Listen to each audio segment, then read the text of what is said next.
présente mes voeux. Notre dernière édition à Villeneuve-la-Garenne avait été fort appréciée et je vous en remercie encore par mon public qui est autant afro-occidental qu'africain.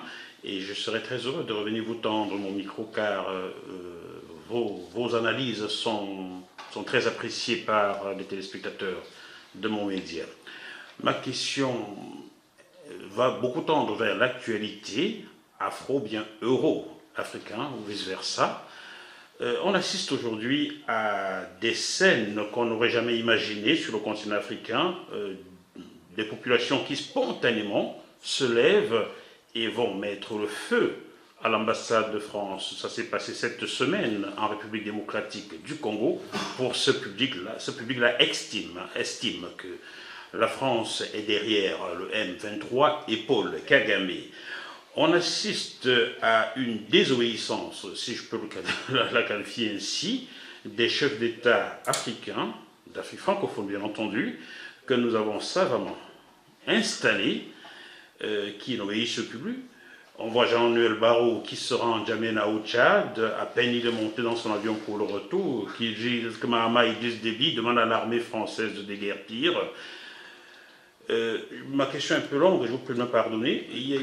Il y a quelques années, je disais à Michel Roussin, que vous connaissez très bien, et ça je l'ai écrit dans mon livre, Ils ont vendu mon frère, je lui disais, il est temps que la France change sa façon de traiter Mamadou, car si il ne savait pas écrire son nom, aujourd'hui les majors de sa promotion dans les grandes écoles françaises, la France gagnerait à prendre les devants pour proposer de nouveaux accords à ses anciennes colonies. Ce qui n'a pas été fait, malheureusement. Vers quoi s'achemine-t-on? Est-ce qu'à moyen terme, la France aura encore son mot à dire en Afrique? Est-ce qu'à moyen terme, la France pourrait encore avoir le poids qui était le sien hier au Conseil de sécurité des Nations Unies où elle parlait au nom de l'Afrique? Merci. Pour moi, le problème de la politique de la France, c'est que ses dirigeants n'aiment pas les peuples, ou n'aiment pas les peuples, ils aiment le tourisme. C'est très différent. Je pense à ça quand j'étais au Niger. C'était en 2009.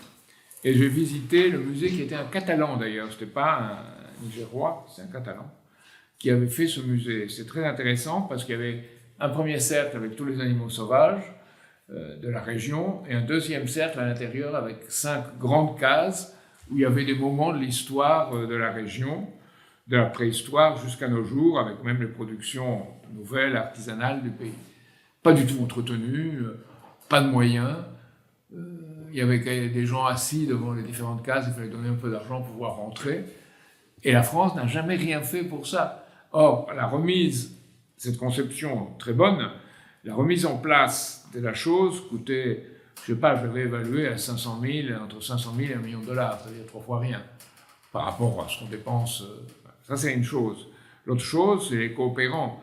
Et les coopérants français, il y a eu l'occupation militaire par l'armée, mais aussi les coopérants, pour certains qui ont fait du bon travail, à peu près 20%, et 80% qui vivaient sur la bête, quelque part, au lieu de vivre comme les Africains.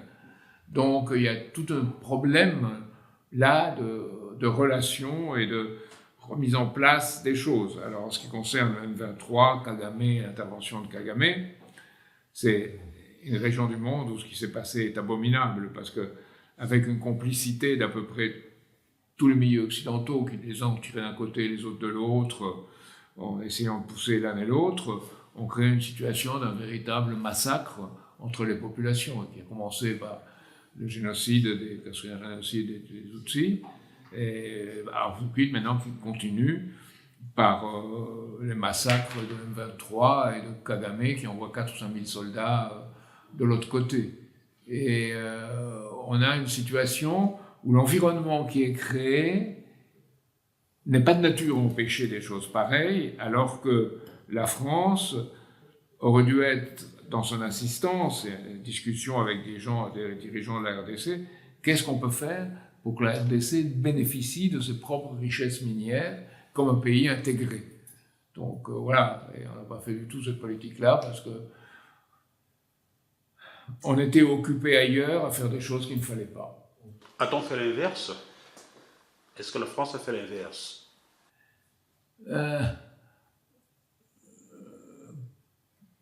Parfois oui, avec un grand désordre entre les services de renseignement français.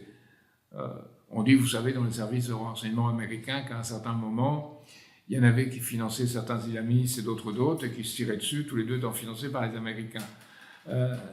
C'est bien pire que ça, et les Français l'ont fait aussi. La guerre de l'Iran contre l'Irak, les États-Unis, avec la CIA et les autres organisations, ont financé les deux côtés pour créer une déstabilisation dans la région et profiter de cette déstabilisation. Alors en France, curieusement, on cherchait une stabilisation pour faire affaire dans des conditions différentes de la déstabilisation générale qui règne aujourd'hui. C'est toute l'histoire de Mobutu. C'est-à-dire, on se basait sur une domination d'un militaire et ses réseaux qui établissaient un certain ordre, au lieu d'essayer de voir quel ordre supérieur on pouvait mettre en place. Et je pense que là, c'est pour un pays qui participe à l'aide du développement, c'est pas de s'immiscer dans les affaires intérieures de l'autre pays, mais de créer des exemples et que ces exemples soient des repères pour le développement à son tour dans ce pays. Et ces exemples, qui ne soient pas, on ne la ramène pas, simplement on fait ce qu'on peut faire de mieux dans des circonstances données. Et pour cela, évidemment, il faut un État qui vous soutienne. Et la France n'a pas eu cette politique-là, une politique de colonisation, de néocolonisation, de colonisation larvée, qui est parfois pire que la colonisation elle-même. Elle est pire parce que il n'y a plus de responsables, tout ça se dilue dans une exploitation qu'on établit par complicité successive. Voilà.